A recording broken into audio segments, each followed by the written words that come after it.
Profetas y Reyes, capítulo 3, El orgullo de la prosperidad, parte 1. Mientras Salomón exaltó la ley del cielo, Dios estuvo con él, y le dio sabiduría para gobernar a Israel con imparcialidad y misericordia. Al principio, aun cuando obtenía riquezas y honores mundanales, permaneció humilde, y grande fue el alcance de su influencia. Y Salomón señoreaba sobre todos los reinos, desde el río Éufrates de la tierra de los filisteos hasta el término de Egipto. Tuvo paz por todos lados en derredor suyo, y Judá e Israel vivían seguros, cada uno debajo de su parra y debajo de su higuera, todos los días de Salomón. Primero de Reyes 4, 21, 24 y 25. Pero después de un amanecer muy promisorio, su vida quedó obscurecida por la apostasía. La historia registra el triste hecho de que el que había sido llamado Jedidía, amable a Jehová, segundo de Samuel 12:25, el que había sido honrado por Dios con manifestaciones de favor divino tan nobles que su sabiduría e integridad le dieron fama mundial, el que había inducido a otros a loar al Dios de Israel, se desvió del culto de Jehová para postrarse ante los ídolos de los paganos. Centenares de años antes que Salomón llegase al trono, el Señor, previendo los peligros que asediarían a los que fuesen escogidos príncipes de Israel, dio a Moisés instrucciones para guiarlos. El que hubiese de sentarse en el trono de Israel debía escribir para sí en un libro un traslado de esta ley, del original de delante de los sacerdotes levitas, y dijo el Señor, lo tendrá consigo, y leerá en él todos los días de su vida, para que aprenda a temer a Jehová su Dios, para guardar todas las palabras de aquesta ley y estos estatutos, para ponerlos por obra, para que no se eleve su corazón sobre sus hermanos, ni se aparte del mandamiento a diestra ni a siniestra, a fin de que prolongue sus días en su reino, y él y sus hijos y en medio de Israel. En relación con estas amonestaciones, el Señor previno en forma especial al que fuese ungido rey, y recomendó, ni tampoco ha de multiplicar para sí mujeres, porque no se aparte de mí su corazón, ni ha de aumentar para sí plata ni oro en sumo grado. Deuteronomio 17, 18 al 20, 17. Salomón conocía bien estas advertencias, y durante cierto tiempo les prestó atención. Su mayor deseo era vivir y gobernar de acuerdo con los estatutos dados en el Sinaí. Su manera de dirigir los asuntos del reino contrastaba en forma sorprendente con las costumbres de las naciones de su tiempo, que no temían a Dios y cuyos gobernantes pisoteaban su santa ley. Al procurar fortalecer sus relaciones con el poderoso reino situado al sur de Israel, Salomón penetró en terreno prohibido.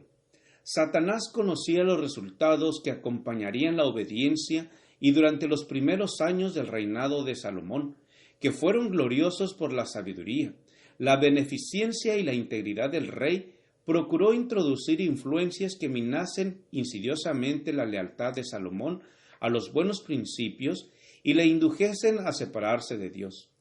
Por el relato bíblico sabemos que el enemigo tuvo éxito en este esfuerzo, y Salomón hizo parentesco con Faraón, rey de Egipto, porque tomó la hija de Faraón y trájola a la ciudad de David. Primero de Reyes 3:1. Desde un punto de vista humano, ese casamiento, aunque contrariaba las enseñanzas de la ley de Dios, pareció resultar en una bendición, porque la esposa pagana de Salomón se convirtió y participaba con él en el culto del verdadero Dios. Además, Faraón prestó un señalado servicio a Israel al tomar a Geser, matar a los cananeos que habitaban la ciudad y darla en don a su hija, la mujer de Salomón. Primero de Reyes 9:16. Salomón reedificó esa ciudad y con ello fortaleció aparentemente su reino a lo largo de la costa del Mediterráneo. Pero al formar alianza con una nación pagana y al sellar esa alianza por su casamiento con una princesa idólatra, Salomón despreció temerariamente la sabia provisión hecha por Dios para conservar la pureza de su pueblo. La esperanza de que su esposa egipcia se convirtiera era una excusa muy débil para pecar. Durante un tiempo, Dios en su misericordia compasiva pasó por alto esa terrible equivocación, y el rey, por una conducta prudente, podría haber mantenido en jaque, por lo menos en gran medida, las fuerzas malignas que su imprudencia había desatado. Pero Salomón había comenzado a perder de vista la fuente de su poder y gloria. A medida que sus inclinaciones cobraban ascendiente sobre la razón, aumentaba su confianza propia y procuraba cumplir a su manera el propósito del Señor. Razonaba que las alianzas políticas y comerciales con las naciones circundantes comunicarían a esas naciones un conocimiento del verdadero Dios, y contrajo alianzas profanas con una nación tras otra. Con frecuencia, esas alianzas quedaban selladas por casamientos con princesas paganas. Los mandamientos de Jehová eran puestos a un lado en favor de las costumbres de aquellos otros pueblos. Salomón se había congratulado de que su sabiduría y el poder de su ejemplo desviarían a sus esposas de la idolatría al culto del verdadero Dios, y que las alianzas así contraídas atraerían a las naciones de en derredor a la órbita de Israel. Vana esperanza. El error cometido por Salomón al considerarse bastante fuerte para resistir la influencia de asociaciones paganas fue fatal. Lo fue también el engaño que le indujo a esperar que, no obstante haber despreciado la ley de Dios, otros podían ser inducidos a reverenciar y obedecer sus sagrados preceptos. Las alianzas y relaciones comerciales del rey con las naciones paganas le reportaron fama, honores y riquezas de este mundo. Pudo traer oro de Ofir y plata de Tarsis en gran abundancia. Y puso el rey plata y oro en Jerusalén como piedras, y cedros como cabrahigos que nacen en los campos en abundancia. Segundo de Crónicas 1:15. En el tiempo de Salomón, era cada vez mayor el número de personas que obtenían riquezas, con todas las tentaciones acompañantes, pero el oro fino del carácter quedaba empañado y contaminado. Tan gradual fue la apostasía de Salomón que antes de que él se diera cuenta de ello, se había extraviado lejos de Dios. Casi imperceptiblemente, comenzó a confiar cada vez menos en la dirección y bendición divinas, y cada vez más en su propia fuerza. Poco a poco fue rehusando a Dios la obediencia inquebrantable que debía hacer de Israel un pueblo peculiar, y conformándose cada vez más estrechamente a las costumbres de las naciones circundantes, cediendo a las tentaciones que acompañaban sus éxitos y sus honores, se olvidó de la fuente de su prosperidad.